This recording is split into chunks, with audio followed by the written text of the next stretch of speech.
Year 10 Season 3 of Rainbow Six Siege has just been revealed, so I got early access. Here is every single change coming next season. This is about to be the longest YouTube video that I ever do because there are so many changes coming. So we will start off with some of the balancing changes, then I'll get into Denari, then I'll show you the rank charms, I'll show you new rewards you can get. I will show you everything you need to know in this one video. Okay, so first things first, Acogs have indeed been removed off defense, but not off everybody. They have been removed off any automatic weapon. So Doc, Rook, Goyo, Frost, Echo, Castle, they have all lost the Acog. However, the Acog did remain on any DMRs and any slug shotguns, which is the TCSG and the Boss G. This is the prediction I made, and it turns out I was bang on, completely accurate with this prediction on how the Acog's changed. Because of the Acog removal of certain operators, a couple of balancing changes have happened. Rook has gained a C4 and the MK Reaper as a secondary weapon, and the MK Reaper itself has also been given a recoil buff, and Echo's been given a speed boost. So Echo was a 1 speed 3 armor, he's now a 2 speed 2 armor. Now, the buff on the MK Reaper is actually very significant. Watching people use it, it's like it no longer has recoil at all. Some of the clips that people got on the test server was very, very impressive. The MK Reaper has been given to multiple operators, so Oryx and Pulse have received it as well as Rook on defense, and then Ying and Sledge have received it on attack. Now, with Sledge receiving the MK Reaper, sure, it's not the SMG-11, but oh my goodness, Sledge now feels like old Siege once again. He's a 2-2 once again, as of a couple of seasons ago, and with the MK Reaper, it feels like SMG-11 era of Sledge. Has lost his super shorty and it has been given to Wamai. I'm very sad about that change, and we also have lost the bailiff on Fenrir. Now Blackbeard has received 5 nerfs. The first one is that he cannot rappel through a window or door that is full health. So here I can't get in. That has changed.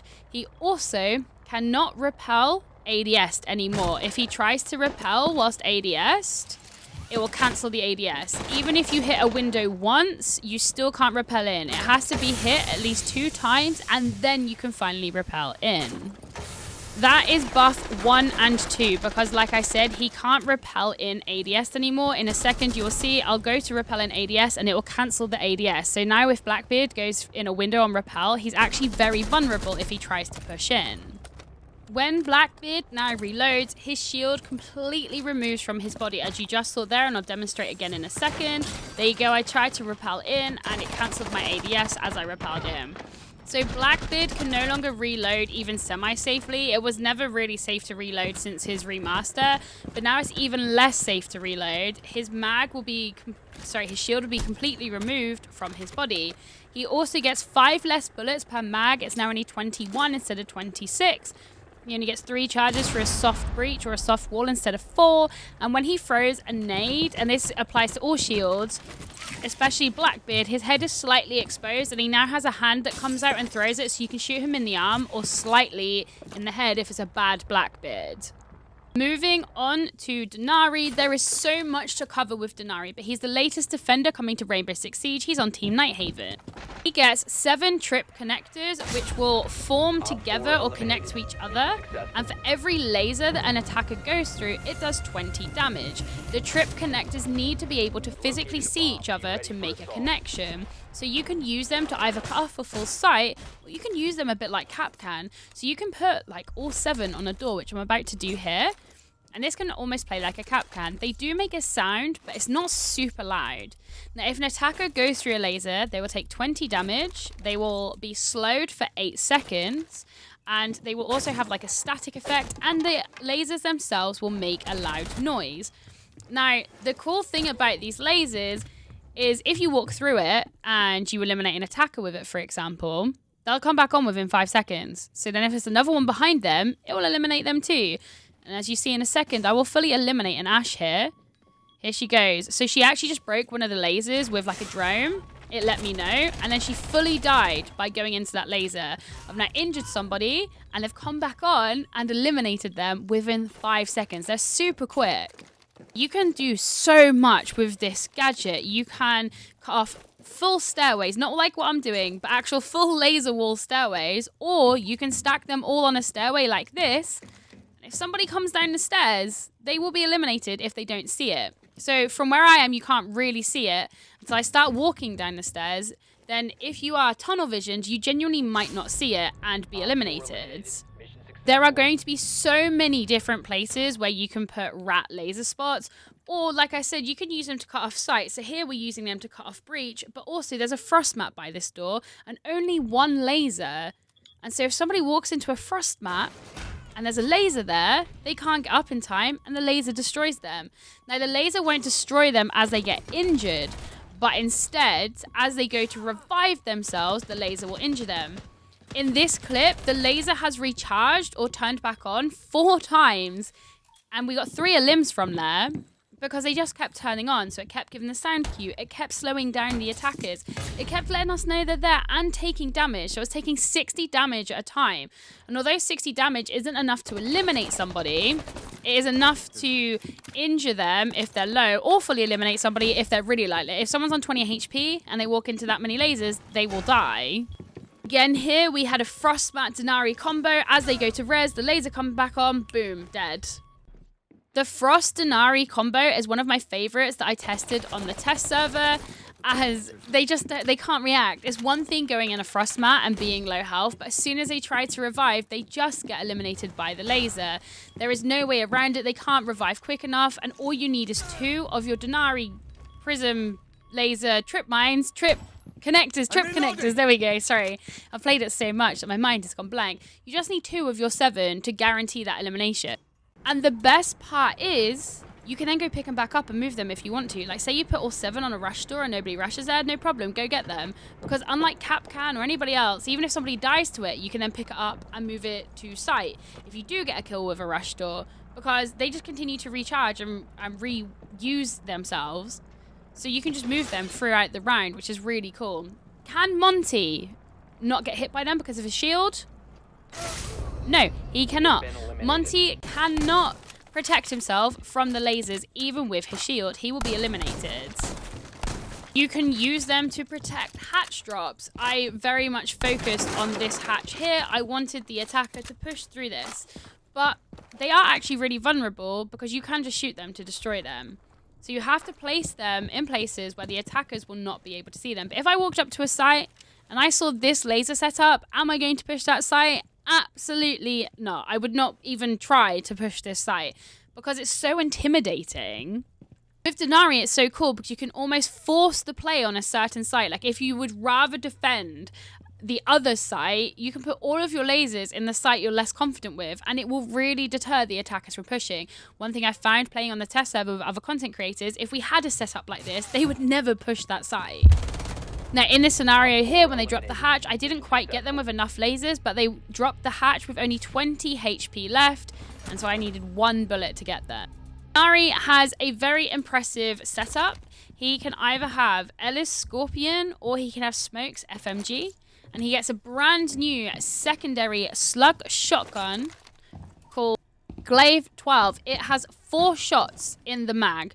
Now, it's not a long-range gun to use like the Boss G. If you're trying to use this like the Boss G, you will get slammed every time. The damage fall-off is quite soon. But if you are up close or mid-ish range, it will do 63 damage, which means 2 shots will eliminate anybody, but the damage fall-off is quite quick. My honest opinion, I don't really like the new secondary shotgun. I don't think it does enough structural damage to be efficient with his gadget. Osa can block his lasers with her shield, but then that shield is out of action for the rest of the round, because if she now picks it up, she will take 2 lots of damage by the 2 lasers that got her. If you want to try and force your way in somewhere, you can bring Osa, and she can be slightly helpful. But overall, she's not really a counter. Just in some scenarios, she could be helpful. So what are the counters to Denari? Well, like I said, you can simply just shoot his gadget. You don't need anyone special to shoot it. One shot and that gadget's destroyed. And it will break the laser connection between whatever ones are connected to it. So if there are 7 lasers connected to one trip connector and you destroy that one trip connector, all 7 lasers will break in that area. But it's really crucial that you're smart with your placements with Denari. If not, he'll be pretty useless. Now, you can put them outside, and they are not detected outside. So that's a pretty cool thing that you can do with him in a late round, for example, where we put them here. After this, sometimes you might be in like a 1v1. You go to rotate up this bus to try and get sight window, and boom, you are eliminated. Ash is a good counter to Denari because of her explosives. Any explosives is a good counter, but you have to make sure that you actually explode around them and not directly on them, because if you put it through the laser, it will actually just break your gadget. But Brava, Twitch, and Flores are all counters. Brava cannot take control of his lasers. She can simply just destroy that trip connector.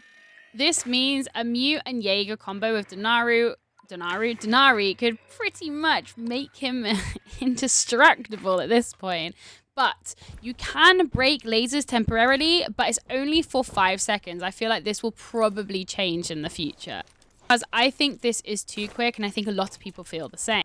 But if there is only 1 or 2 lasers on a door, you can throw a drone in it, like in a Runegate, or a flashbang, or a smoke grenade, and it will destroy your utility. And it will also disable that laser for only 5 seconds. The issue is, it will only destroy 1 laser. So, look how quick that was. So if you have 4 on a door, good luck. Now, these are the ranked charms coming next season. It is a ribcage with daggers through them, and the ribcages are the colors of your rank. So from copper to gold, the ribcages will be that color. But then weirdly, when you get to plat, it stays gold with a slight blue streak, and then a slight green streak, and then a purple, and then pink, and some more daggers. These rank charms aren't really for me, but they are what they are. I'm sure some people will really like them. The new headgear is also for Tachanka if you hit gold 1. Lair, Nighthaven, and Consulate have all been modernized, and here are some Capcan placements where 1 Capcan trap will guarantee you an elimination because of a pipe. So there's 1 bottom floor on Lair in between the 2 sites. I thought this one would be a bit rubbish, but then in the test server, in a real game, we actually got a couple of eliminations from it when they got site control, and we kind of baited them into it. The other one is in reception on the outside here. If you're being chased, or you could potentially bait somebody to chase you to this one. And again, that will guarantee you a single elimination. Not many people will check for a Capcan trap there because it's really random. Nighthaven has a very good one. It is on the doorway going into connector. So many people push this way. 1 Capcan trap there will guarantee you an elimination. I feel like a lot of people will get ones with this one in particular. Across all 3 maps, these are the only 3 that I discovered that will be effective compared to the last 5 modernized maps. There is one on Consulate that looks like it should work, but it doesn't. So I'll show you that. At Visa entrance, the double door, there is now a beeper and also a pipe. If you put a Capcan trap on the double door next to the pipe, it won't actually eliminate the person because the beeper protects them from the pipe exploding, or it protects the pipe from exploding. So this one doesn't work. Tubaroa has been buffed. Tubaroa no longer affects his teammates. If you throw an ice canister, the enemies will be affected by this, but Tubaroa and his teammates will not be affected. Now, I didn't see anything about this in the patch notes or anything, to be honest. However, we noticed this in the test server. Whether this came with Y10 Season 3 or it was already in the game, I do not know. But I played Tubaroa a lot, and I thought that I still get slowed. So, apologies if this didn't come in Y10 Season 3, but this is the first I know about it anyway. Clash, Dokeby, and Mirror have been added to Operator Banter, so here are some of those lines. Find and secure the hostage. I was right to keep an eye on you. Make it both eyes, Deimos. We have unfinished business. If I ask politely first, can I run a stress test on your gadget without being yelled at? No! Hostage location secure. Nox speaks so highly of you. If you see her again, tell her. The feeling's mutual. Please. location is unknown. Operation is still a go. Remember, we don't need heroes out there. I'll take it from here.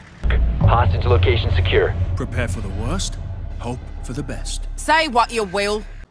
Players will now receive more rewards for hitting above level 50. So we got rewards last season for hitting level 50, and now you get rewards at level 70, level 90, and level 100. Now you get a charm for level 70, then you get a background card for 90 and a background card for 100. Honestly, for me personally, I think these rewards are a little bit mid, but I do like that they are adding more rewards. I really, really hope after all the feedback that we've given over the last couple of seasons that we get more rewards for more levels. I previously made a video to say that I think it'd be really cool if you got badges if you were like level 500 because you lost the Rainbow 500, and if you were like level 1000, etc. So I really hope every season they will bring in 3 extra rewards and they go up by increments of levels of 30 or 50 at a time. I think that would be a really cool addition to the game because eventually you will then have people who are like level 3000 getting some pretty cool, unique stuff. The rest of the content that is important changes that are happening, I do not have clips of because it's not something we could record in a test server. So I'll let clips of the test server play out whilst I tell you all these other changes coming because some of these are massive. For example, Cronus, Strike Pack, and other recoil spoofing equipment is being added to Mousetrap, which essentially means that Cronus and Strike Pack will be banned. Previously, people may say that Mousetrap wasn't very effective, but actually, for Zim specifically, it really was. The amount of Zim-only players that reduced was massive. I know some really well-known Zim people within the R6 community that were forced to go back to controller because of Mousetrap. Every time that there was a workaround, Mousetrap then worked around the workaround, and people who got caught doing the workarounds also did receive permanent bans. I know a very known content creator, somebody within his stack who used to play with, often got permanently banned from doing the workaround. Their account was like really, really old. I think it was like level 500 at the time.